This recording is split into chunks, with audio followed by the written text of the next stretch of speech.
श्री स्वामी समर्थ. जय जय स्वामी समर्थ. स्वामींचं नाव घेऊन मी या व्हिडिओला सुरुवात करते. हिंदू धर्मशास्त्रात अधिक मासाला अत्यंत पवित्र आणि फलदायी मानले जाते. सन 2026 मध्ये हा पुण्यपर्व काळ ज्येष्ठ महिन्यात आला आहे. याला अधिक ज्येष्ठ मास असे म्हटले जाते. त्याची कालावधी 17 मे 2026 ते 15 जून 2026 असणार आहे. या अधिक मासामध्ये गुरुपुष्यामृत योगाचा शुभ संयोग सुद्धा जुळून येत आहे. यंदा 21 मे 2026 म्हणजेच गुरुवारी आहे गुरुपुष्यामृत योग. गुरुपुष्यामृत योग हा सकाळी 6:05 सुरू होऊन उत्तरात्र 2:49 पर्यंत असणार आहे. गुरुवारी पुष्य नक्षत्र आलं तर त्या दिवशी गुरुपुष्यामृत योग होतो. हा योग सर्व कार्यासाठी शुभ समजला जातो. या योगावर सोने चांदी खरेदी केली अत्यंत शुभ मानले जाते. त्यात वृद्धी होते.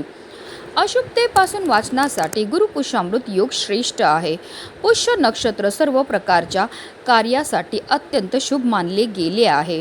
पुष्याचा अर्थ पोषण करणारा, शक्ती देणारा, ऊर्जा देणारा.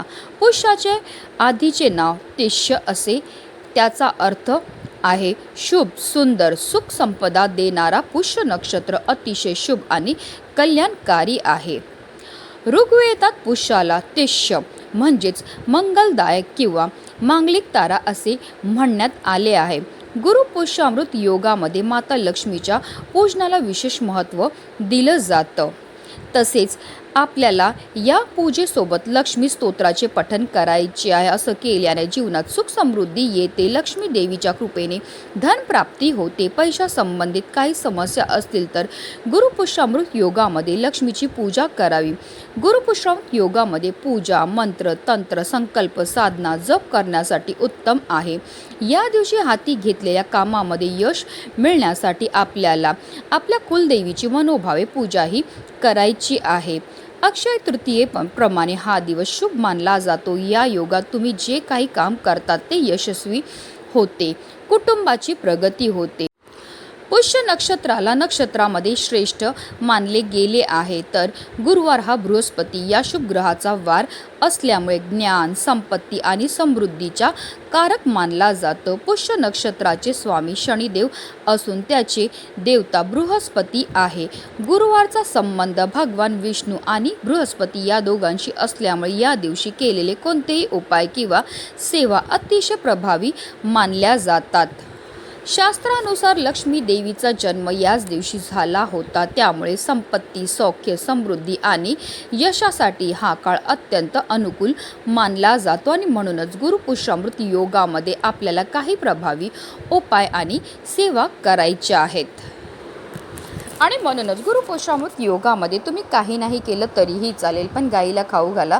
फक्त ही एक वस्तू, ही वस्तू खायला दिल्यामुळे आपल्याला सर्व कामामध्ये यश तर प्राप्त होणारच आहे, पण आपल्या जीवनामध्ये असणारा प्रखरातला प्रखर पितृदोष, ग्रहदोष, शत्रुपीडा तर नष्ट होणारच आहे. पण आपलं 7 पिढ्यांचं दारिद्र्य नष्ट होऊन आपली कितीही कठीणातील कठीण इच्छाही साक्षात श्रीहरी विष्णू आणि माता लक्ष्मी पूर्ण करणार आहेत. तर ती कोणती वस्तू गाईला खायला द्यायची, कोणत्या वेळेत खायला द्यायचे, त्याबद्दल सविस्तर आणि महत्त्वाची माहिती मी तुम्हाला या व्हिडिओमध्ये देणार आहे. तर व्हिडिओ पूर्ण पहा. आणि जर तुम्ही माझ्या चॅनलवर नवीन असतील तर चॅनलला सबस्क्राईब करा आणि शेजारी बेल आयकॉन सुद्धा प्रेस करा.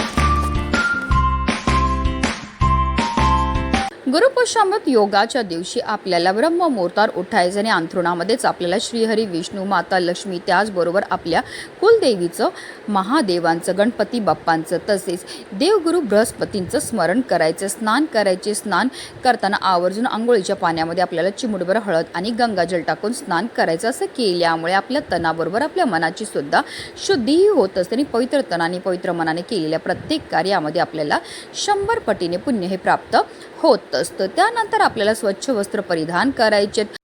जर शक्य असेल तर या दिवशी आवर्जून लाल किंवा पिवळ्या रंगाचे वस्त्र परिधान करा. आता सर्वप्रथम आपल्याला देवघरामध्ये दिवा प्रज्वलित करून घ्यायचा आहे, कारण कोणतीही सेवा किंवा कोणताही उपाय जर आपण अग्नीच्या साक्षीने केला तर त्यामध्ये आपल्याला निश्चितच सफलताही प्राप्त होत असते। या दिवशी आपल्याला श्रीहरी विष्णूंसोबत माता लक्ष्मी, महादेव तसेच गणपती बाप्पांची, कुबेर देवांची पूजा करायची आहे, कारण लक्ष्मी आणि लक्ष्मीपती धन प्राप्तीसाठी आशीर्वाद देत असतात। तर महादेव हे संकटाचा नाशक आहेत, तर गणपती बाप्पा हे बुद्धिमत्ताचे देवता आहेत आणि लक्ष्मी प्राप्त झाल्यावर तिची आपल्याला योग्य प्रकारे उपयोग झाला पाहिजे, तिचं संरक्षण झालं पाहिजे। यामुळे या सर्व देवी देवतांची पूजा करण्याला महत्त्व आहे। तसेच श्री सुक्तम आणि पुरुष सुक्तमचं पठण करायचं आहे। पंचोपचार आपल्याला पूजा करायची आहे। कळश स्थापना केल्याने घरात धन धान्य वृद्धी होते व लक्ष्मी प्राप्ती होते। आता ही गोसेवा आपल्याला कधी करायची आहे, तर गुरुपुष्यामृत योगाच्या दिवशी अगदी तुम्ही सकाळपासून संध्याकाळपर्यंत कधीही गोसेवा जी आहे ती करू शकता, कारण हिंदू धर्मामध्ये गाय, गंगा, गायत्रीला अनन्यसाधारण असं महत्त्व आहे। गायीचा जन्म हा समुद्र मंथनातून कामधेनू गायीच्या रूपामध्ये झाला होता, त्याचबरोबर माता लक्ष्मीचा जन्मसुद्धा समुद्र मंथनातूनच झाला होता, म्हणूनच गायीला माता लक्ष्मीचं स्वरूपसुद्धा म्हटलं जातं।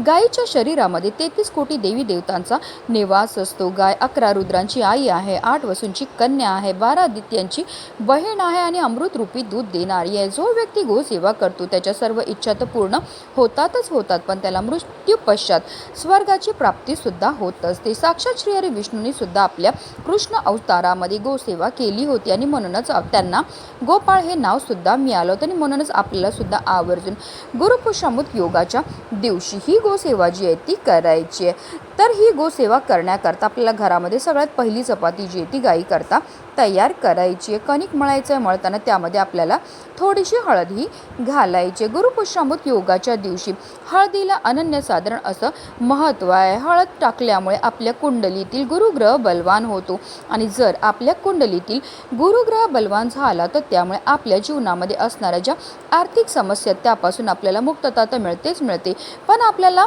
कोणत्याही क्षेत्रामध्ये अपयशाचा सामना हा करावा लागत नाही। तर आपल्याला कणकेमध्ये हळद टाकायची आणि त्यापासून आपल्याला एक छानशी चपाती ही तयार करून घ्यायची आहे। त्या चपातीवर आपल्याला थोडंसं तूप लावायचं आहे। तूप लावल्यामुळे आपल्या जीवनामध्ये समृद्धी येते।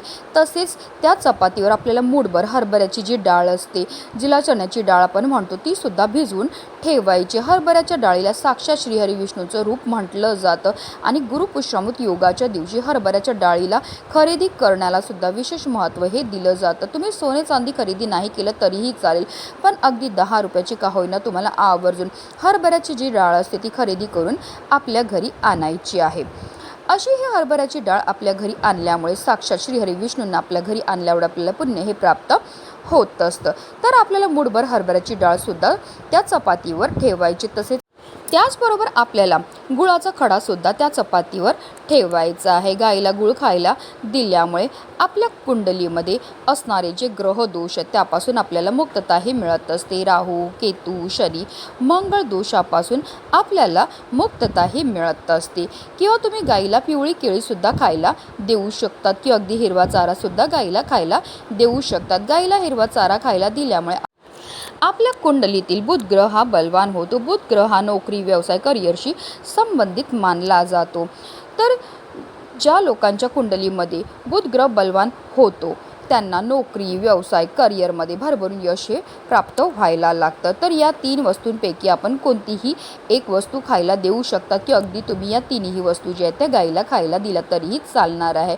गाय जर तुमच्या घरी असेल तर घरच्या घरी तुम्ही गोसेवा करू शकतात, किंवा एखाद्या गोठ्यात जाऊ शकतात, किंवा गोशालेमध्ये जाऊ शकतात, किंवा अगदी वाटेत तुम्हाला कुठेही गाय ही भेटणार आहे। गायीजवळ गेल्यावर सर्वप्रथम तिच्या दोन्ही पायावर आपल्याला पाणी अर्पण करून घ्यायचे, तिची आरती करून घ्यायची, आणि त्यानंतर आपल्या हातात न गायला ही चपाती जी आहे ती खायला द्यायची। कारण असं म्हटलं जातं जेव्हा गाय आपल्या हातातनी ही वस्तू खाते आणि तिची जीभ आपल्या हाताला लागते, त्यामुळे आपल्या जीवनामध्ये असणारे जे दोष आहेत, दारिद्र्य, ते दूर होण्यास मदत ही मिळत असते। त्यानंतर आवर्जून आपल्याला गायीला थोडंसं पाणीसुद्धा प्यायला द्यायचं आहे। आपल्याला गायीभोवती 11 प्रदक्षिणा मारायच्यात। प्रदक्षिणा मारताना निरंतर आपल्याला ओम नमो भगवते वासुदेवाय नमः या प्रभावी मंत्राचा जप हा करायचा। प्रदक्षिणा करून झाल्यानंतर आवर्जून आपल्याला गायीच्या पायाखालची थोडी माती उचलायची आणि तिने आपल्या कपाळावर टिळा हा लावायचा, कारण जो मनुष्य गायीला हाताचा स्पर्श करून प्रदक्षिणा करतो तसेच तिच्या चरणाखालील धूळ मस्तकी लावतो त्याला पृथ्वी प्रदक्षिणेचे व सर्व तीर्थांमध्ये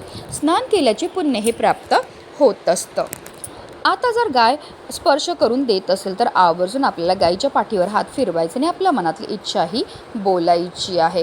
अतिशय उच्च कोटीची ही सेवा केल्यामुळे आपल्या जीवनामध्ये असणारा प्रखरातला प्रखर पितृदोष, ग्रहदोष, शत्रुपीडा तर नष्ट होणारच आहे, पण आपलं 7 पिढ्यांचे दारिद्र्य नष्ट होऊन आपली कितीही कठीणातील कठीण इच्छाही साक्षात श्रीहरी विष्णू आणि माता लक्ष्मी पूर्ण करणार आहेत. म्हणूनच व्हिडिओ जास्तीत जास्त लोकांपर्यंत शेअर करा, जेणेकरून प्रत्येकाच्या आयुष्याचं कल्याण हो, हीच मनामध्ये इच्छा. श्री स्वामी समर्थ. जय जय स्वामी समर्थ.